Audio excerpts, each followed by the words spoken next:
তো আমরা মনে করি যে ডেভিল হান্ট একটি আই ওয়াশ মাত্র। বিভিন্ন জায়গায় লেনদেন নেগোসিয়েশনের খোঁজ খবর আমরা পাচ্ছি। এসবেরই প্রক্রিয়ার অংশ হিসেবে পুলিশ প্রশাসন ঠিক সঠিকভাবে ফাংশন করছে না, গণহত্যাকারী খুনিদেরকে গ্রেপ্তার করছে না। সরকারেরও কেউ কেউ আওয়ামী লীগকে পুনর্বাসনের বিভিন্ন ধরনের পদক্ষেপ গ্রহণ করছেন। প্রিয় সাংবাদিক বন্ধুগণ, আপনারা জানেন অভ্যুত্থান পরবর্তীতে ছাত্র জনতার অন্যতম প্রধান দাবি ছিল গণহত্যার বিচার করা এবং আওয়ামী লীগকে নিষিদ্ধ করা।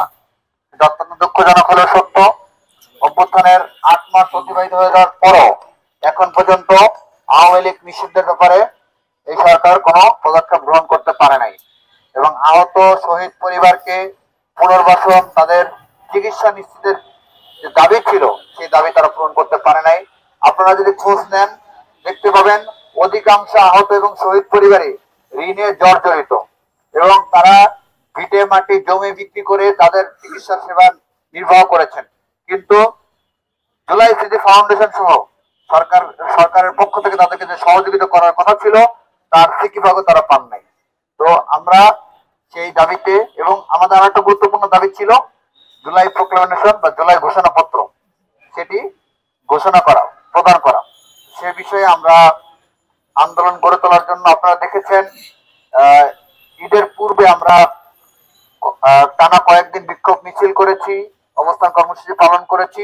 পরবর্তীতে রাজনৈতিক দল, বিভিন্ন অংশীজন, সামাজিক সংগঠন এবং অন্যান্য নেতৃবৃন্দের সাথে সংযোগ স্থাপন করার জন্য আমরা জুলাই রিভাইজ একটি কর্মসূচি ঘোষণা করেছিলাম।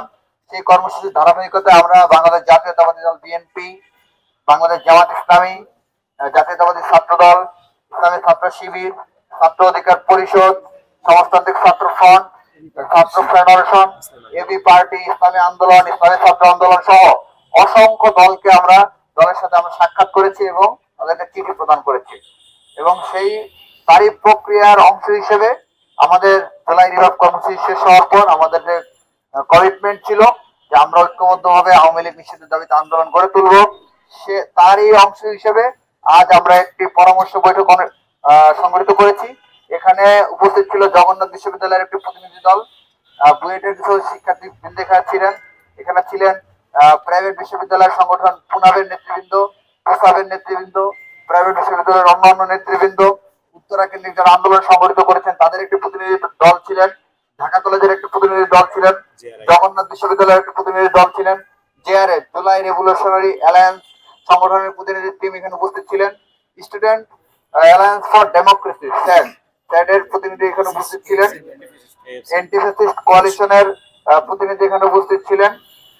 সব মিলিয়ে প্রায় অনেকগুলো সংগঠন এবং বলা যায় ঢাকার ম্যাক্সিমাম বিশ্ববিদ্যালয়গুলোর প্রতিনিধি টিম এখানে উপস্থিত ছিলেন।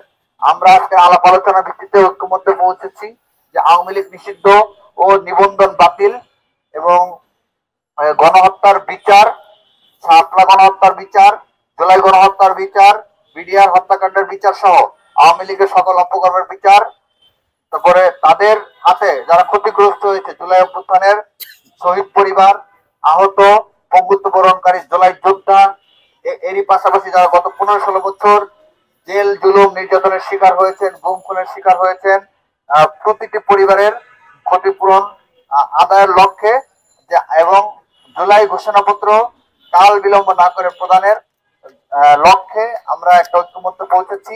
আমরা আশাবাদী খুব শীঘ্রই আমরা একটা সবাইকে সাথে নিয়ে সম্মিলিতভাবে একটি আন্দোলন সংগঠিত করতে পারবো। এখন যে কোনো ব্র্যান্ডের পুরাতন এসি বদলে নতুন ওয়ালটন এসিতে উপভোগ করুন 25% ছাড়। আন্দোলন করেই আমরা মূলত সরকারকে, গভর্নমেন্টকে বাধ্য করতে চাই যে এরা গণহত্যার খুনি, এরা কিভাবে আমার শহীদ ভাইয়ের এখন কবরে শুয়ে থাকা অবস্থায় এরা কিভাবে এখনো প্রকাশ্যে মহড়া দিচ্ছে, এই জবাবটা আমরা প্রশাসনের কাছ থেকে নিব এবং প্রশাসনকে বাধ্য করবো তারা যাতে ব্যবস্থা গ্রহণ করে। এবং আশা করি আমাদের যে জুলাই ঢেউ আসতেছে, নতুন করে আরেক জুলাই, সেই জুলাই ঝড়ে সকল আওয়ামী লীগের সকল ষড়যন্ত্র ভেসে যাবে এবং আওয়ামী লীগ নিষিদ্ধ আমরা নিশ্চিত করতে পারবো। দেখুন, আমি আমার কথা ইতিমধ্যে বলে ফেলেছি যে পুলিশ প্রশাসন সহ বিভিন্ন রাজনৈতিক নেতৃবৃন্দ তারা বিভিন্ন স্বার্থের কথা চিন্তা করে কেউ কেউ এবং সরকারেরও কেউ কেউ আওয়ামী লীগকে পুনর্বাসনের বিভিন্ন ধরনের পদক্ষেপ গ্রহণ করছেন, বিভিন্ন জায়গায় পদায়ন করছেন এবং বিভিন্ন জায়গায় লেনদেন নেগোসিয়েশনের খোঁজ খবর আমরা পাচ্ছি। এসবেরই প্রক্রিয়ার অংশ হিসেবে পুলিশ প্রশাসন সঠিকভাবে ফাংশন করছে না, গণহত্যাকারী খুনিদেরকে গ্রেফতার করছে না। তা আমরা আন্দোলনের মাধ্যমে এটাকে বাধ্য। দেখুন, আওয়ামী লীগ যে দামি নির্বাচনগুলো করেছে প্রত্যেকটা নির্বাচন অবৈধ। আমরা এই ব্যাপারে আলাপ আলোচনা করেছি। আমরা একটা আহ, আহ, আলাপ আলোচনার মধ্যে দিয়ে গিয়েছি যে যারা বিশেষ করে 2014 এবং 24-এর নির্বাচনে অংশগ্রহণ করেছেন তাদের ব্যাপারে কি কি আইনি পদক্ষেপ গ্রহণ করা যায় সে ব্যাপারে আমরা পদক্ষেপ গ্রহণ করবো। এই ব্যাপারে আমাদের ইনিশিয়াল প্রাথমিক আলাপ আলোচনা হয়েছে। দেখুন, আমাদের আপাতত আমরা আওয়ামী লীগের যে গণহত্যা, যে অপকর্ম, যে তারা যে শাপলা হত্যাকাণ্ড সংগঠিত করেছে, পিলখানা হত্যাকাণ্ড সংগঠিত করেছে, মধ্যবিরোধী আন্দোলনে গণহত্যা চালিয়েছে, আমরা এই বিষয়গুলো নিশ্চিত করতে চাই।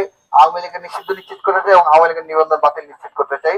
এ বিষয়ে আমাদের আলাপ আলোচনা হয়েছে। আমরা এই দাবিতে খুব শীঘ্রই আন্দোলন করতে পারি। অপারেশন ডেভিল হান্টে আমরা দেখেছি, শুনেছি অনেক গ্রেফতার হয়েছে, কিন্তু যদি আদতেই অনেক গ্রেফতার হয়েছে তাহলে এত ছিনতাই, এত আপনার গুপ্ত হত্যা, এই যে গুপ্ত গণহত্যাকারীদের ঝটিকা মিছিল এগুলো সংগঠিত হতে পারতো না। তো আমরা মনে করি যে ডেভিল হান্ট একটি আইওয়াস মাত্র এবং এর মাধ্যমে যে আইনি পদক্ষেপগুলো গ্রহণ করা দরকার ছিল তার ঠিকভাবে প্রশাসন গ্রহণ করতে পারেনি। তো আমরা এই বিষয়গুলো নিয়ে জবাব চাই। আমাদের আন্দোলন